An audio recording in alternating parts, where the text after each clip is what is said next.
오늘 데이트 즐거웠어. 그럼 우리 이제 정산해야지.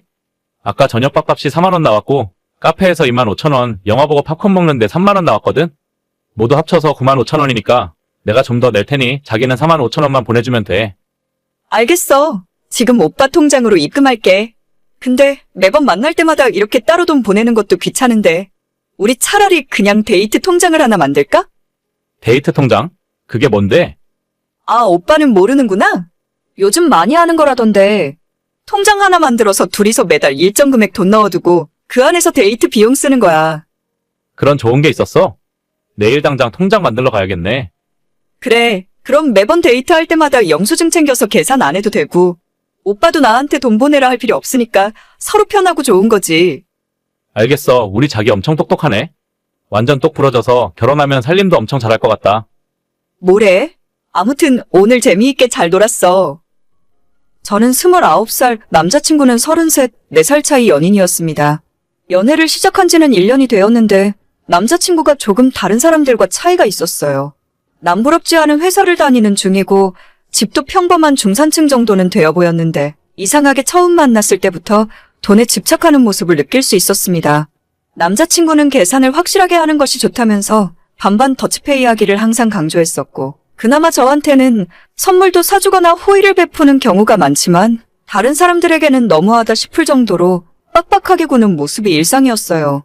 다른 건 다 괜찮았는데 돈 문제만 나오면 남자친구가 민감해지니까 가급적 저도 돈 이야기는 피하게 됐고 그래도 외모나 능력, 평소의 성격같이 다른 건 다 괜찮은 사람이라 지금까지 만남을 이어오고 있었습니다. 애초에 저는 예전부터 연애를 할 때 누가 데이트 비용을 더 내는지 아무런 상관이 없었고 그냥 여유있고 형편되는 사람이 더 낼 수도 있다고 생각해왔기 때문에 더치페이를 하자는 남자친구의 말에도 흔쾌히 동의했어요. 어떤 분들은 데이트 통장 이야기를 하면 남자가 쪼잔해서 별로라고 생각하실 수도 있지만 평소에도 한결같이 절약하는 남자친구의 모습이 좋아 보였기 때문에 저는 괜찮다고 생각했어요. 명품을 입거나 걸치는 모습도 없었고 특히 연봉에 비해 정말 낡고 오래된 차를 타고 다녀서 놀라웠는데 아버지에게 물려받은 12년 된 중고차라는 말에 저는 오히려 허세 없어 보여서 더 좋더라고요. 오늘도 덕분에 재미있게 정말 잘 놀았어. 하루 종일 운전하느라 피곤했겠다. 아니 괜찮아. 다음에 또 더 좋은 곳으로 놀러 가자. 아까 톨게이트 비용이랑 기름값 생각해서 5만 원 데이트 통장에 더 넣었어. 이 돈으로 차에 기름 넣어. 에이, 그렇게까지는 안 해도 괜찮은데. 이 조그만 차가 기름 먹어봤자 얼마나 먹는다고. 그런데 아까 보니까 시동이 잘 안 걸리는 것 같은데 한번 검사 받아봐야 하는 거 아니야? 운전하고 다니다가 고장나서 사고라도 나면 어떡해? 그러게. 지금까지는 한 번도 이런 적이 없었는데 진짜 한번 정비 받으러 가봐야겠다. 아니면 이참에 그냥 이똥차 폐차시켜버리고 새 차로 뽑을까? 자기는 무슨 차 좋아해? 벤츠? 아니면 제네시스? 나는 차에 대해서 잘 모르지. 그냥 고장 안 나고 튼튼한 차가 좋은 차 아니야? 괜히 돈 쓰지 말고 고쳐서 더 타고 다니자. 그래도 남자친구가 이런 차 타고 다니면 좀 창피하지 않아? 자기 친구들은 남자친구가 외제차 많이 타고 다닐 거 아냐? 그런가? 근데 뭐 남자친구가 외제차를 타고 다녀봤자 스스로 뭐가 되는 것도 아니고 나는 별로 그런 거 신경 안 써서 잘 몰라. 그냥 오빠가 편한 대로 해. 역시 우리 자기는 생각이 정말 남다른 것 같아. 인터넷 보니까 요즘에는 남자친구 차가 국산차면 쪽팔려서 옆에 타기 싫다고 하던데 자기는 정말 허영심만 많은 다른 여자들이랑은 틀리구나? 그런 소리 어디 가서 하지도 마. 괜히 나만 욕먹이는 거야. 난 그냥 차 같은 건 관심이 없는 거지. 나도 내가 좋아하는 여행 같은 데는 돈 안 아껴. 아무튼 차 정비 한번 꼭 받아봐. 운전하다가 시동 꺼지면 위험하잖아. 알겠어. 그럼 다음에 봐. 이런 식으로 남자친구는 저를 굉장히 검소하고 개념 있는 사람으로 생각했지만 사실 그런 것도 별로 아닌 게 저는 저대로 제가 쓰고 싶은 곳에는 돈을 잘 쓰고 있거든요. 제가 아직 부모님과 함께 살고 있기 때문에 혼자서 자취하는 친구들에 비해 돈을 잘 모을 수 있는 편이고 월급의 반을 저축하고 나머지 반으로 제 하고 싶은 일에 아낌없이 돈을 쓸 수 있어요. 해외여행 다니는 것도 좋아하고 화장품이나 옷과 구두를 즐겨 사기도 합니다. 다만 저는 차에 관심이 없는 것뿐인데 남자친구는 제가 남다르게 개념이 있어서 그런 거라 착각을 하고 더 좋아하더라고요. 성격이 조금 괴팍하긴 하지만 그래도 제 기준으로는 허세 있고 돈 관리 못하는 남자들보단 나은 거라 생각했고 조금 더 만나다 보면 결혼까지 할 수도 있겠다 생각했었죠. 하지만 그로부터 며칠 뒤에 생각지도 못한 일이 일어났고 이런 제 생각을 송두리째 뒤바꿔버리게 되었습니다. 오늘 퇴근할 때 자기 회사 앞으로 내가 데리러 갈게. 우리 오랜만에 스테이크 한번 먹으러 가자. 오늘은 내가 쏠게. 웬일이야? 무슨 좋은 일이라도 있는 거야? 그렇게 무리 안 해도 되는데. 아니야, 오늘 내가 자기한테 할 말도 있고 모처럼 좋은 곳 가서 맛있는 거 먹고 싶어서 그래. 갑자기 무슨 말을 하게? 괜히 긴장되게 그러지 마. 부담 갖지는 말고. 아무튼 내가 퇴근 시간 전에 자기 회사 앞 주차장에서 기다리고 있을게. 알겠어. 운전 조심히 하고 천천히 와. 그때까지만 해도 저는 오늘이 남자친구에게 프로포즈를 받는 날이구나 생각했어요. 우리 두 사람 나이도 있고 만난 시간이 좀 짧긴 해도 서로 통하는 부분이 많으니까 결혼하는 것도 괜찮겠다고 생각하고 있었습니다. 남자친구가 저보다 30분 정도 일찍 퇴근하기 때문에 바로 저희 회사로 찾아오면 제 퇴근 시간보다 10분은 일찍 도착하거든요. 업무를 미리 마무리해두고 사무실 창문 밖을 보면서 남자친구가 언제 오려나 기다리고 있었습니다. 자기, 나 도착했어. 퇴근하고 내려올 때 전화해. 뭐? 벌써 도착했다고? 나 지금 사무실에서 주차장 쪽 내려다 보고 있는데. 오빠 차 어디 있는지 안 보이는데? 당연하지. 오늘은 그 똥차 안 끌고 왔어. 까만색 뚜껑 열리는 벤츠 보여? 지금 뚜껑 열고 있으니까 잘 봐봐. 보여. 갑자기 웬 벤츠야? 처음 보는 차네. 원래 이게 내 차야. 너랑 데이트할 때 타고 나갔던 차는 내가 일부러 중고로 똥차 하나 산 거고. 그래? 그럼 오빠 차가 원래 2대야? 응.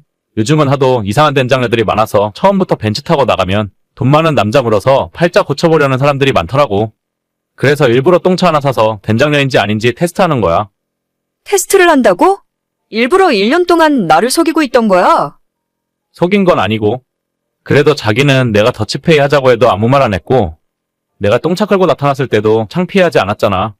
자기는 이 테스트에서 합격한 거니까 영광으로 알아. 앞으로는 데이트 비용도 전부 내가 내고 데이트할 때도 똥차 대신에 내 벤츠 타고 놀러 다니자. 아니 나는 내가 대체 왜 오빠한테 테스트를 당해야 하는지 모르겠는데 만약에 그 테스트에 합격 못했으면 나랑 헤어지려고 했던 거야? 아마도 그랬겠지? 나는 돈만 밝히고 겉모습만 보는 여자는 딱 질색이더라고. 그렇다면 사람 잘못 봤어. 나도 누구보다 돈 좋아하고 사람 겉모습 따지는 여자니까 너한테 지금까지 테스트 받고 있는 줄 알았으면 진작 헤어졌을 텐데 지난 1년 동안 너한테 낭비한 시간이 너무 아깝다. 아니, 대체 반응이 왜 이래? 너는 내 테스트에 통과했다니까? 앞으로는 나랑 데이트할 때 돈도 안 내도 돼. 거지 같은 데이트 통장 같은 짓도 그만해도 된다니까. 내가 볼 때 너야말로 가장 겉모습에 신경 쓰고 돈만 밝히는 된장남이야.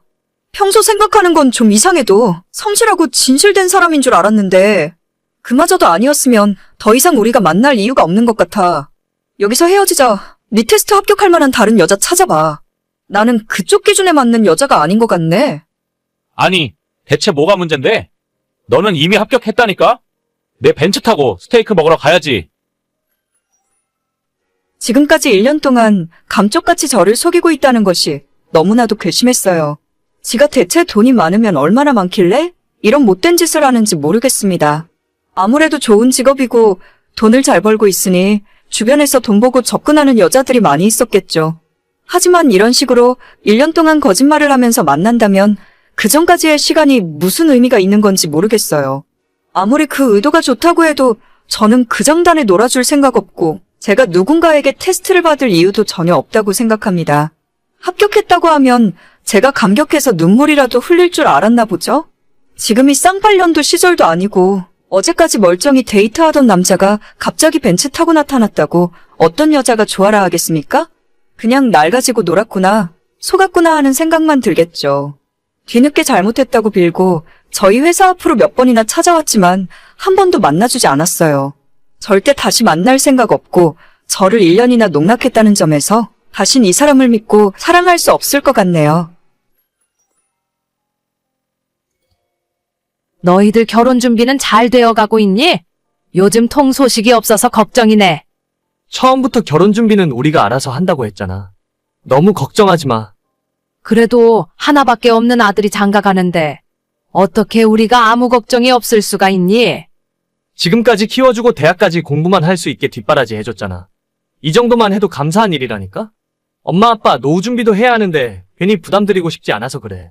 나 모아놓은 돈도 많이 있어서 전세 구하는 정도는 큰 문제도 안 될 것 같아. 그러지 말고 너 모아놓은 돈 얼마나 있니?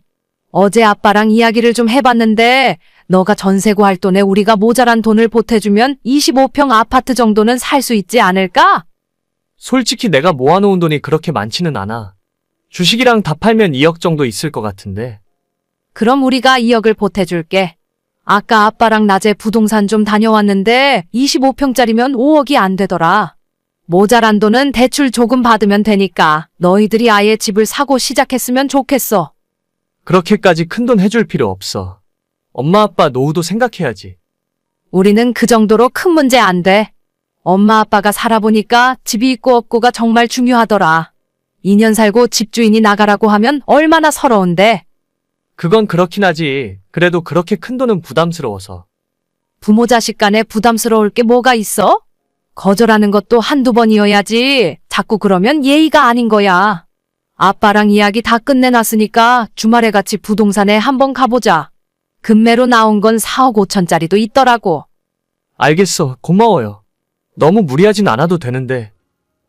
결혼할 때 부모님 도움 없이 제 힘으로 신혼집을 구할 생각이었습니다. 하지만 부모님께서 흔쾌히 먼저 도와주겠다고 말씀하셨고 집 구하는 비용으로 2억을 마련해 주셨어요.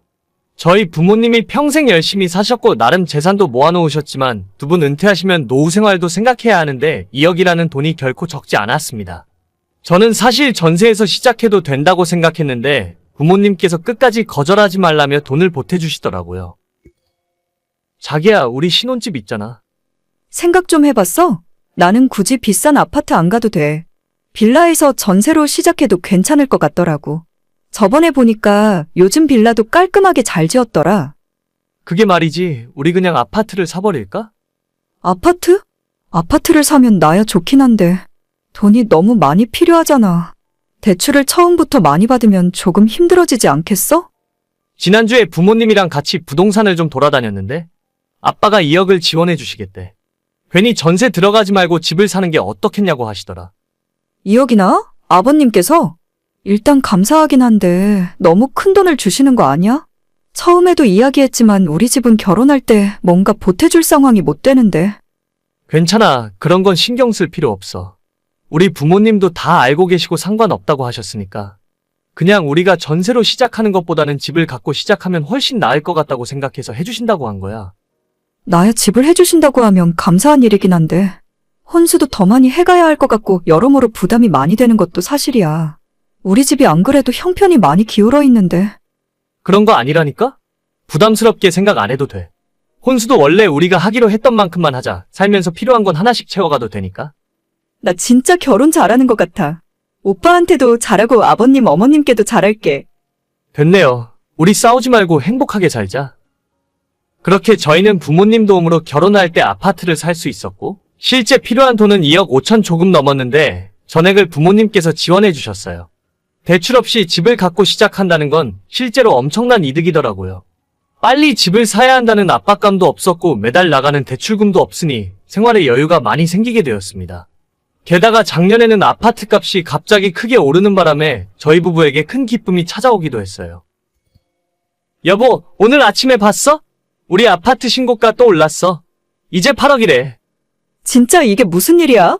자고 일어나면 1,000만 원씩 올라있네. 이러다가 우리 부자 되는 거 아니야? 부자는 무슨. 다른 집들은 더 많이 올랐어. 어차피 당분간 이사 갈 생각도 없고 집 팔아도 더 좋은 곳으로 갈 수도 없어. 그건 나도 알지. 그냥 갑자기 집값이 2배로 뛰니까 부자가 된 기분이야. 만약에 그때 아버님 말씀 안 듣고 전세 살았으면 어쩔 뻔했어. 그러게. 진짜 그때 집 안 샀으면 이 동네에서 쫓겨났겠다. 그렇게 생각하니까 갑자기 무서워지네. 당신이 아버님 어머님한테 잘해. 자주 찾아뵙고 식사도 하고 용돈도 드리고. 우리가 이 정도 먹고 사는 건 전부 시부모님 덕분이니까. 알겠어. 그럼 이번 주말에 갈비나 한번 사드려야겠다. 집값이 오른 뒤로 큰돈을 번 기분이었고 부모님은 물론이고 아내와 저도 매일 웃음이 끊이지 않았습니다. 작년에는 집값이 8억을 넘은 적도 있었는데 지금은 조금 내려와서 7억 중반 정도에 거래되고 있어요. 그래도 저희가 샀을 때에 비해 큰돈이 올랐고 항상 행복하고 만족하는 마음으로 지내고 있었습니다. 바쁘니? 잠깐 얘기 좀 할 수 있을까? 괜찮아요. 왜? 무슨 일인데? 너 여윳돈 좀 가진 거 없지? 여윳돈? 갑자기 무슨 일인데? 작년에 와이프 차 바꿔주는 바람에 돈이 그렇게 많이 있진 않을 거야. 한 1억 정도 필요한데 힘들겠지? 1억이나? 대체 무슨 일인데 그래? 엄마 혹시 아빠 몰래 주식이라도 했어? 어휴, 내가 그랬으면 말이라도 안 하지. 너희 아빠가 재작년에 상가에 투자했었는데 그게 조금 잘못됐나 봐. 당장 1억 가져다 막지 않으면 날아가게 생겼어. 그거 사느라고 집담보로 대출까지 받았는데 골치 아프게 됐네. 일단 은행에 먼저 가서 한번 물어볼게. 집 담보로 잡으면 1억 정도는 금방 대출받을 수 있겠지. 그래, 미안한데 부탁 좀 할게. 일단 급한 불은 꺼야지 어쩌겠어. 걱정하지 말고 있어. 집값도 많이 올랐고 1억 정도는 문제 없을 거야. 부모님이 노후 대비용으로 상가를 하나 구입해놨었는데 거기에서 장사를 하고 있던 세입자와 계약 문제가 생기고 말았습니다. 처음으로 하는 상가 투자다 보니 계약서 내용을 제대로 이해 못한 저희 부모님 잘못이었죠. 누굴 원망할 수도 없고 일단 급한 불은 꺼야 하니까 은행에 집을 담보로 1억을 빌려서 드리기로 했습니다. 여보, 아까 들어서 대충 상황은 이해했지? 집을 담보로 대출을 좀 받아야 할 것 같아. 일단 무작정 대출받기 전에 아버님한테 상의를 해보는 게 어때? 괜히 빌려줬는데도 해결이 안 되면 더 큰일이잖아. 아니 그런 상황이 아니야. 지금 1억에 빨리 해결하는 게 낫지. 질질 끌다가 일 커지면 법원까지 가야 할 수도 있어. 그래도 1억이 작은 돈도 아닌데 갑자기 대출받는 건 좀 그렇지 않아? 지금 무슨 소리를 하는 거야? 우리 집값이 얼만데 1억 대출 받는 게 뭐가 어때서 그래? 어차피 매달 나오는 이자도 부모님이 내주신다고 하셨어? 나는 우리 집에 대출이 하나도 없어서 참 좋았는데 어머님 댁을 담보로 해서 대출을 더 받아보면 안 돼. 이미 부모님 집으로 대출 받았지. 더 받으려면 이자가 엄청 많이 나오는 곳으로 가야 해. 괜히 다른 생각하지 말고 이번에는 우리가 부모님 도와드리자. 아니야. 아무리 생각해봐도 우리 집 담보로 대출은 좀 그런 것 같아. 불안해서 잠도 안 올 것 같고 괜히 우리까지 잘못되면 어떡해? 지금 집값이 얼마나 올랐는데 겨우 1억 때문에 잘못될 일이 뭐가 있어? 우리 결혼할 때 2억 5천 지원해 주셨는데 그 돈을 못 빌려드려? 이자가 조금 더 나오더라도 시부모님이 해결하시는 게 맞는 것 같아. 괜히 대출 받았다가 나중에 잘못되면 가족끼리 사이도 멀어진다니까? 내가 돈 때문에 이런 소리를 하는 게 아니야. 그럼 뭔데? 그냥 솔직하게 이야기해. 우리 부모님한테 돈 빌려주기 싫다고. 왜 사람을 이상하게 만들어? 그럼 자식한테 대출 받아서 돈 빌려달라는 부모가 정상이야? 와, 너 진짜 해도 너무한다. 애초에 이 집은 우리 부모님 덕분에 살 수 있었어. 그래, 그렇긴 한데. 그게 몇 년 전 일인데 지금 이야기하는 거야? 이런 식으로 달라고 할 거였으면 처음부터 빌려주지나 말던가. 너가 이런 생각을 갖고 있을 줄은 몰랐네. 받을 때는 좋고 빌려드리려고 하니까 아깝니?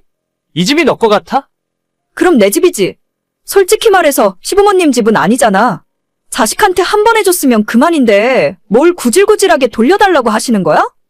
진짜 너는 안 되겠다. 그냥 여기서 끝내자 우리. 끝내? 그래, 차라리 잘 됐네. 이혼할 생각이면 재산 분할해야 하는 건 알고 있지? 나한테 4억 주고 끝내. 웃기고 있네. 너가 이 집에 10원짜리 한 장이라도 보탠 거 있냐? 내 돈이랑 우리 부모님 돈이지? 뭐? 그동안 나도 관리비 내고 이 집에서 살림하고 살았어. 나한테도 법적으로 절반 받아갈 권리가 있다니까? 그건 나중에 변호사랑 이야기해봐. 너 돈이 한 푼도 안 들어갔는데 상식적으로 뭘 탈라는 거야? 진짜요? 진짜 재산 분할 못 받아? 법대로 해봐. 변호사를 쓰던 뭐라던. 아무튼 오늘 짐 싸서 내 집에서 나가. 나는 대출 알아보러 은행 가봐야 하니까. 이혼 문제는 나중에 다시 이야기하자. 여보, 사실 나도 빌려드리려고 했어. 여보, 내 말 듣고 있어? 사람이 화장실 갈 때랑 나올 때 마음이 다르다더니. 제 부모님한테 지원받아서 집 살 때는 좋아했으면서 1억 빌려드리자고 하니까 저렇게 반응할 줄은 몰랐어요. 저런 은혜도 모르는 인간 데리고 살다가는 나중에 더 큰 문제가 생길 것 같아서 빨리 이혼하고 끝낼 생각입니다. 이미 저는 변호사 상담까지 다 끝냈고 아내도 가망성이 없다고 생각했는지 며칠 전부터 잘못했다고 싹싹 빌고 있네요. 그러거나 말거나 저는 정이 떨어져서 더는 같이 못 살 것 같습니다. 어머님, 저희는 지금 거의 다 도착했어요. 어머님, 아버님은 어디세요? 아니, 우린 아직 출발도 못했어. 아무래도 늦을 것 같은데 그냥 너희들 둘이 먼저 먹고 있어라. 네? 아직 집이시라고요? 어머님 댁에서 여기까지 30분은 좋게 걸릴 텐데. 우리도 그건 알지. 나는 진작에 일찍 준비 다 하고 기다리고 있는데 상의 때문에 출발도 못하고 이러고 있다. 아가씨요? 설마 아가씨 오늘도 지각이에요? 여기 옛날부터 아가씨가 먹어보고 싶다고 해서 어렵게 예약한 건데. 그러게나 말이다. 우리는 오래 걸릴 것 같은데 그냥 너희들 먼저 먹고 있어라. 예약을 5명이 했는데 둘만 먼저 먹는 것도 좀 이상할 것 같은데요? 아가씨는 준비 다 하려면 아직도 많이 남았어요? 아까부터 씻고 빨리 하라고 했는데 시간 여유 있다면서 민기적거리더니 아직 화장도 다 못했고 머리도 하나도 못 말렸어. 저거 분명히 입고 나갈 옷 고르는 데만 30분은 더 걸릴 거다. 그냥 너희들 먼저 먹어. 우리 늦게 가면 늦게 가는 대로 먹으면 되니까. 알겠습니다. 저희까지 늦으면 완전 예약 취소될 것 같아서 먼저 들어가 있을게요. 그래, 그냥 음식 나오면 나오는 대로 쭉 깔아놔. 늦은 사람은 식은 거 먹어야지 뭐. 내가 진짜 얘 때문에 못 산다 못 살아. 지난번에 영화 시간에도 45분 늦어서 저희 다 같이 입장도 못하고 영화 티켓만 날렸잖아요. 제가 아가씨 정말 다 좋아하는데 약속 시간 자꾸 늦는 건 나쁜 버릇인 것 같아요. 그러니까 내가 저번에 이야기했지? 얘가 저번에 3년 만나던 남자친구한테 왜 차였는지.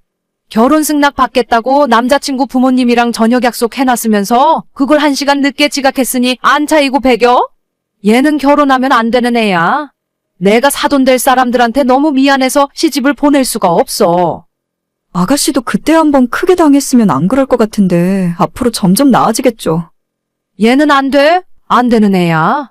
옛날에 학교 다닐 때 하도 지각을 하는 바람에 담임 선생님한테 전화가 왔어. 제발 지각 좀 안 하게 해달라고. 그래서 우리가 얘네 학교 5분 거리로 이사를 갔잖니. 근데 학교랑 집이 가까우니까 더 지각을 하더라고. 얘는 버릇이야 못 고쳐.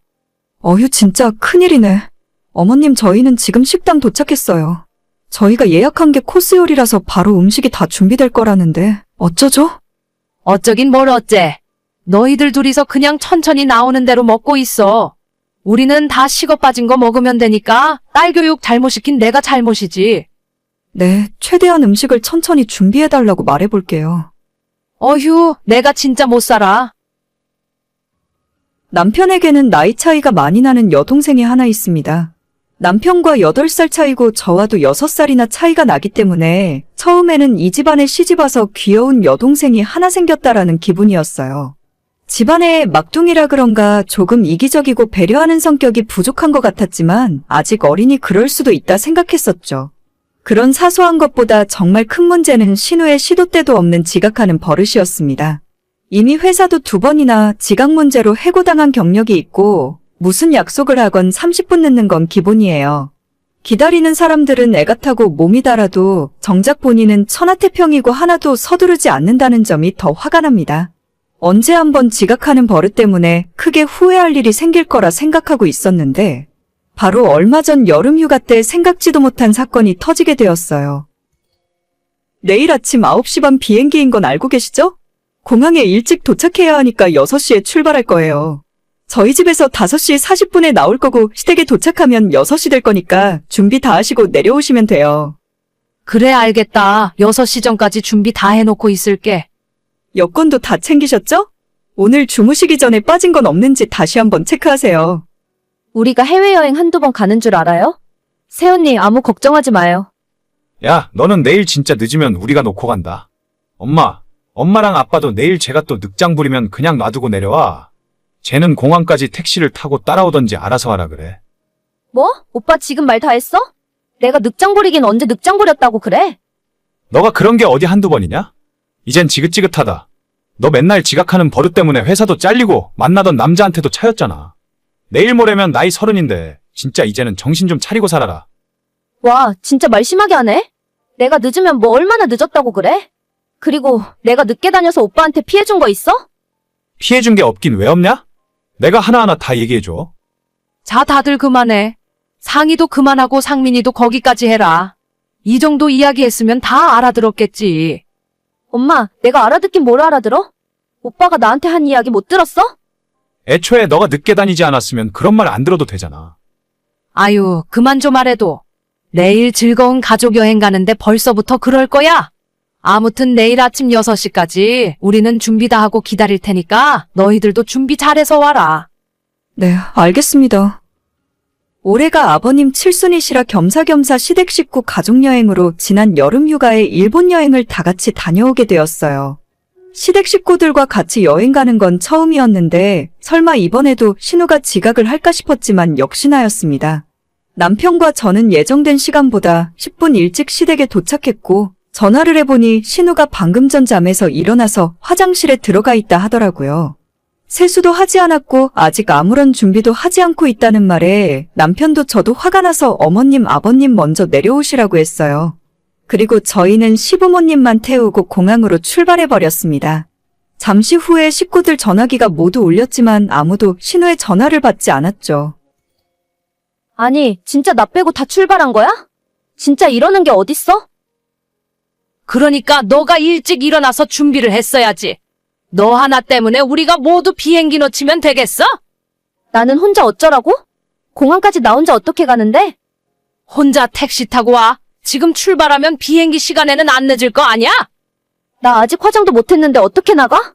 아, 진짜. 그거 좀 기다리지. 진짜 의리 없네. 그럼 너 때문에 우리 식구 전부 비행기도 못 타게 생겼는데 아직도 기다리고 있으란 말이야? 얘는 진짜 오냐오냐 하니까 진짜 정도를 모르네? 새언니, 언니도 그러는 거 아니에요. 오빠가 뭐라고 해도 언니는 내 편 들었어야죠. 제가 봐도 이번에는 아가씨가 잘못한 것 같네요. 빨리 준비해서 택시 타고 오세요. 싫어. 나 안 갈 거야. 이런 기분으로 여행 안 가? 그럼 가지 마. 너 없이 우리 넷이서 잘 놀고 올 테니까. 너 앞으로 가족여행 따라간다고 하기만 해? 진짜 어디서 저런 게 나왔는지 몰라. 신우는 정말 공항까지 따라오지도 않았습니다. 저희 4사람만 신나게 놀고 먹다가 왔고 나중에 귀국할 때 신우를 위한 기념품도 사오지 않았어요. 어머님 명령으로 아무것도 사지 말라고 해서 어쩔 수 없었죠.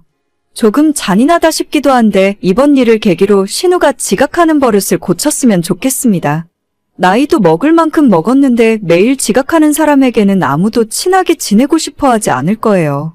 남편을 비롯해서 시댁 식구들 아무도 안 그러는데 왜 혼자만 저러는지 모르겠습니다. 일단 저희 남편은 앞으로 신우와 식사 약속조차 하지 않겠대요. 저도 약속 우습게 알고 늦는 사람은 정말 싫어하기 때문에 따로 만나고 싶지 않네요. 오늘의 사연은 여기까지입니다. 구독과 좋아요, 알람 설정은 많은 힘이 됩니다. 다들 행복하시고 좋은 하루 되세요.